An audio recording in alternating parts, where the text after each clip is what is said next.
Bonjour à tous et bienvenue encore dans les Catalans. Alors, le début de la Copa América, oui, la Copa América a débuté hier pour ceux qui ne le savaient pas. Alors, donc, le favori ou encore le champion en titre, l'Argentine a fait son entrée hier. On va parler de ça, non seulement de ce match-là, mais on va également, n'est-ce pas, revenir un peu, retracer un peu la compétition, parce que je peux vous rassurer que l'Argentine est presque en finale. Moi, je dis presque en finale à 90%.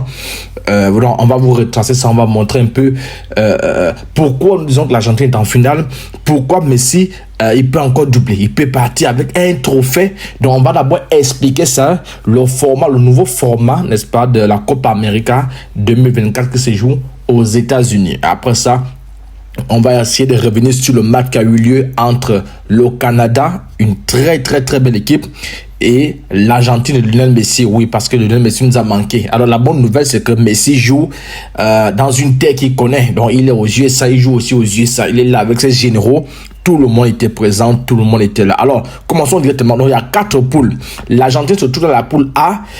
Alors, ce qui fait que ceux qui sont de la poule A croient ceux qui sont en poule B en cas de finale. Ceux qui sont de la poule C croient ceux qui sont en poule D. Ça veut dire quoi? Ça veut dire que l'Argentine, groupe A et groupe B sont dans une phase, dans un bloc.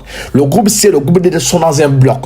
Donc, l'Argentine ne va jamais croiser le Brésil 1, ne va jamais croiser l'Uruguay 2, ne va jamais croiser la Colombie 3, à moins que ça soit en finale.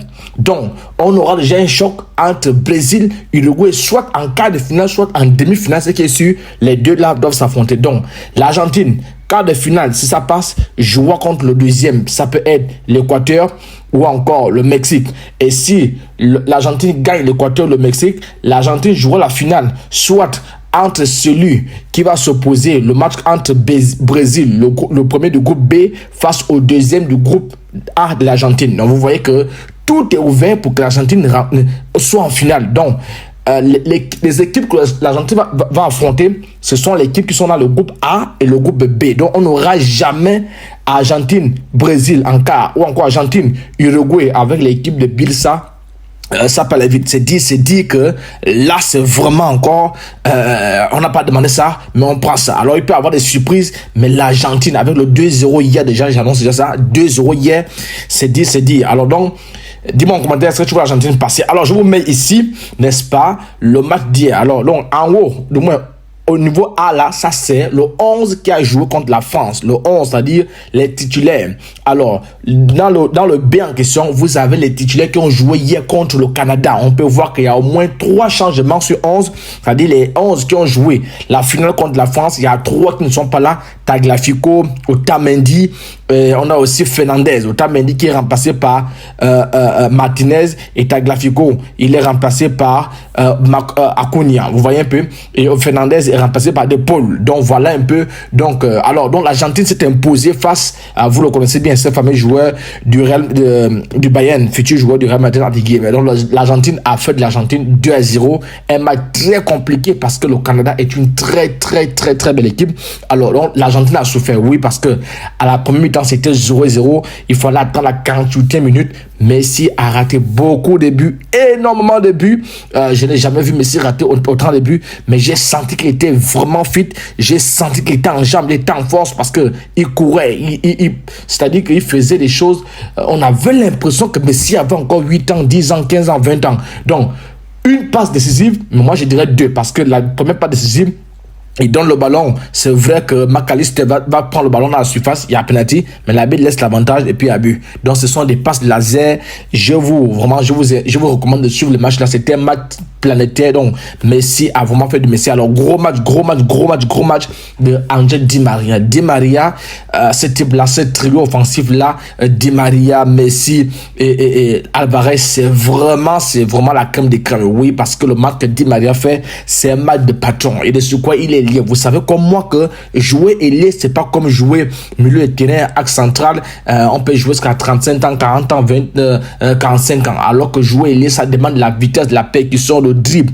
Ça demande beaucoup de choses. Comme vous voyez le petit Yamal.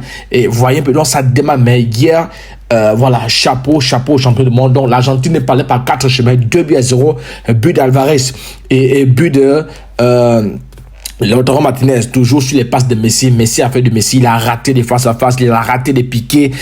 Oui, pour moi, c'est quand même un bon match. Il sort quand même avec une passe décisive. Il était fit, il était en jambes. On a l'impression qu'il est en mission. Il n'est pas là pour s'amuser. On a l'impression que Messi n'a encore rien gagné quand vous le voyez jouer. C'est pas possible. Il fait encore des accélérations. Vraiment, je vous recommande de regarder le match. Vraiment, il fait encore des accélérations. Il fait encore des demandes en profondeur. C'est dit que on a vraiment la crème des crèmes, le nom Messi. Donc l'Argentine est première de sa poule, la poule A. Donc on est serein, on est tranquille. Si l'Argentine sort première de sa poule, elle va peut-être éviter le Mexique, parce que vous savez que le Mexique est un peu compliqué. Voilà, donc elle peut peut-être prendre le Mexique, n'est-ce pas, en demi-finale, parce que dans les deux confrontations, que ça soit le groupe A, le groupe B, ce qui semble être difficile pour l'Argentine, n'est-ce pas, c'est le Mexique. Vous avez vu, même en Coupe du Monde, le Mexique a vraiment fait saigner l'Argentine. Il a fallu un but éclair, il a fallu un but de génie de la Pulga pour libérer tout le peuple. Donc l'Argentine rentre très bien, 2-0. Donc on est soulagé parce que on ne va pas rencontrer l'Uruguay, parce que jouer l'Uruguay avec Bielsa, ils n'arrêtent pas de gagner, ils ne font qu'atomiser toutes les équipes. J'ai dit, ce sera quand même très difficile pour le Brésil, parce qu'au monte, on descend, le Brésil va rencontrer l'Uruguay. Si ce n'est pas en quart de finale déjà, c'est déjà en demi-finale. Alors donc, si le Brésil est premier de sa team et l'Uruguay est deuxième, ça c'est directement au quart de finale. Et si c'est l'inverse, c'est directement au quart de finale.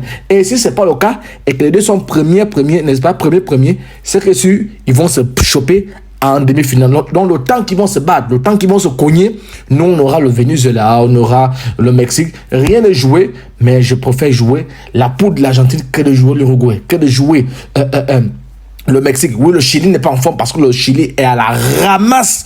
Donc, c'est pas le grand Chili de 2014. Alors, tu t'es pas encore abonné, abonne-toi pour ne rien rater. Abonne-toi pour suivre l'actualité. Abonne-toi pour suivre la Pulga. Oui, on va suivre de long en large, n'est-ce pas? On va analyser tous les matchs de la Pulga. On se dit à plus. Ciao.